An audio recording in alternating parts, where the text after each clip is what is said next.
नहीं मिलेगी और भक्ति नहीं होगी तो ज्ञान नष्ट हो जाएगा, और ज्ञान नष्ट हो जाएगा तो ऐसे मनुष्य धर्म की ओर बढ़ेंगे, और अधर्म की ओर बढ़ेंगे तो घोर पाप करेंगे, और पाप करेंगे तो भगवान के नरक के भागीदार बनेंगे। तो ऐसे मनुष्यों को नरक से बचाने के लिए कोई उपाय खोजना चाहिए। तभी मुनि नारद 88,000 ऋषियों की सभा लेकर के नए क्षीर सागर में गए हैं। वहां जाकर के न उन्होंने देखा है कि श्वेत वर्ण चार भुजाओं वाले देवों के ईश नारायण है, जिनके हाथों में शंकर है, चक्र है, गदा है, पद्म है, बनमाला विभूषितम बनमाला पहने हुए हैं, देकर स्तुति करने के लिए लगे हैं। तभी मुनि नार से भगवान प्रभु श्री सत्यनारायण कहने के लिए लगे हैं कि मुनि नारद है, मेरे को आप यह बतलाइए कि आप 88,000 ऋषियों की सभा इकट्ठी करके नए क्षीर सागर में आए हुए हैं, यहाँ आने का क्या कारण बनता है, सो मेरे को अवश्य बताइए। लेकिन मुनि नारद भगवान तीन लोक के नाथ श्री सत्यनारायण से कहने के लिए लगे हैं कि प्रभु आप तो तीन लोक के नाथ है, मैं आपको क्या बताऊं, आप तो सब कुछ जानने वाले हैं। लेकिन भगवान श्री सत्यनारायण कहने के लिए लगे हैं कि नहीं दियो तमुनि नारद, मैं आपके मुखारबिंद से सुनना चाहता हूँ। तो मुनि नारद जी हाथ जोड़ करके नाई कहने के लिए लगे हैं कि हे प्रभु, मैंने पृथ्वी पर घूम करके नहीं देखा है, जो पृथ्वी पर घूम करके नहीं देखा है तो मनुष्य किसी न किसी कारण से दुखी हो रहा है, और जब दुख होता है तो वह पाप पुण्य को नहीं समझता है, और फायदा के चक्कर में पाप भी करने के लिए बैठ जाता हुआ है। तो और जब मनुष्य थोड़े से पाप हो जाते हैं तो उन थोड़े से पापों को दूर करने के लिए उनके पास में कोई उपाय नहीं सोचता है, तभी वह अंधकार में छा जाते हैं और भगवान के नरक के भागीदार बन जाते हुए हैं, और कहने के लिए लगे हैं कि हे प्रभु, अभी तो द्वापर है, लेकिन कल भयंकर कलयुग आ जाएगा, और कलयुग आ जाएगा तो मनुष्य वेद विद्या रहित हो जाएगा, प्रभु की भक्ति नहीं मिलेगी, ज्ञान नष्ट हो जाएगा, धर्म की ओर बढ़ेंगे और अधर्म की ओर बढ़ेंगे तो ऐसे मनुष्य भगवान के नरक के भागीदार बनेंगे। तो ऐसे मनुष्यों के लिए आप कोई उपाय तो अवश्य ही बतलाइए। तो भगवान तीन लोक के नाथ श्री सत्यनारायण कहने के लिए लगे हैं, घेदियो तम नारद, गृहस्थी आश्रम में रहने वाले मनुष्यों को तो भगवान प्रभु श्री सत्यनारायण की कथा का ही उत्तम उपाय कहा गया है, इससे और कोई दूसरा बड़ा उपाय नहीं कहा गया है। तभी मुनि नारद ने भगवान के चरणों को पकड़ लिया और कहने के लिए लग गए हैं कि प्रभु आप ही कहते हैं कि गृहस्थी आश्रम सभी आश्रमों में बड़ा है, लेकिन गृहस्थी आश्रम में रहने वाले भी अधिकांशतः मनुष्य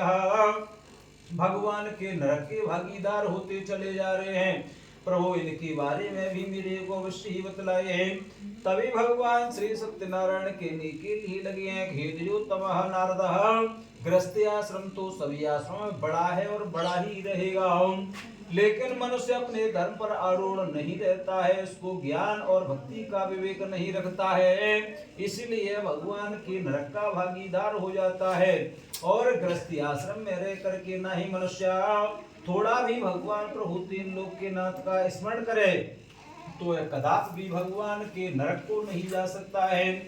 मुनि नार से भगवान प्रभु श्री सत्यनारायण कहने के लिए लगे हैं, घेदियो तम नारद, गृहस्थ आश्रम सभी आश्रमों में बड़ा है, क्यों बड़ा है यह भी मैं तेरे को बतलाऊं। तभी भगवान श्री सत्यनारायण बता रहे हैं, गृहस्थी आश्रम हो या संन्यास आश्रम हो या वानप्रस्थ आश्रम हो, कौन सा भी आश्रम हो, सभी आश्रमों में 5 पाप तो रोजाना ही हुआ करते हैं। मुनि नारद ने हाथ जोड़ करके विनय किया कि प्रभु कौन कौन से हो जाते हैं। तभी भगवान श्री सत्यनारायण कह रहे हैं कि हे मुनि नारद सुनिए कि जब मनुष्य घर बना करके नहीं बैठता है, संन्यास आश्रम में झोपड़ी बना करके नहीं बैठता है, वानप्रस्थ में वन में रह करके नहीं जीवन बिताता हुआ है, तो जब मनुष्य रहने के लिए जगह बनाएगा तो उसमें बुहारी भी लगाएगा, झाड़ू भी लगाएगा, भोजन भी बनाएगा, और भगवान प्रभु श्री सत्यनारायण के स्मरण में थोड़ा बहुत इधर उधर भी घूमेगा तो कई जीव जंतुओं का नाश हो जाता है। तो अब यह पाप इनको लग जाते हुए हैं। मुनि नारद ने भगवान से आग्रह किया कि प्रभु उपाय भी आप बतलाइए। तो भगवान श्री सत्यनारायण कहने के लिए लगे हैं कि घेदियो तम नारद, गृहस्थ आश्रम में रहने वाले मनुष्यों को चाहिए कि रोटी लेकर के न्याय सर्वप्रथम गौ के लिए अर्पित कर देनी चाहिए, और यह भी नहीं बन सके तो कम से कम महीने के अंतराल में चींटियों के बिल में आटा डालना चाहिए, और यह भी नहीं बन सके तो कम से कम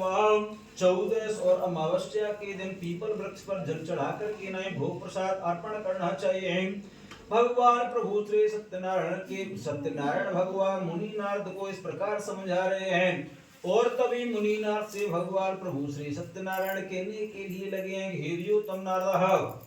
गृहस्थ आश्रम इसलिए बड़ा है कि गृहस्थ आश्रम में रह करके नहीं मनुष्य मात्र गाय को रोटी खिलाने से ये 5 पाप दूर हो जाते हैं, और संन्यास आश्रम में 10,000 मंत्रों का जाप करना पड़ता है, 10,000 मंत्रों का जाप करना पड़ता है, तब ये पाप दूर हो पाते हैं। इसलिए गृहस्थ आश्रम सभी आश्रमों में बड़ा ही बतलाया गया है। मुनि नारद ने भगवान के चरणों को पकड़ लिया है, आग्रह करने के लिए लग गए हैं कि हे प्रभु मेरे को आप ये और बतलाइए कि जो भगवान की कथा कही गई है वह कौन से दिन, कौन सी तिथि, कौन से बार को शुभ कही गई है,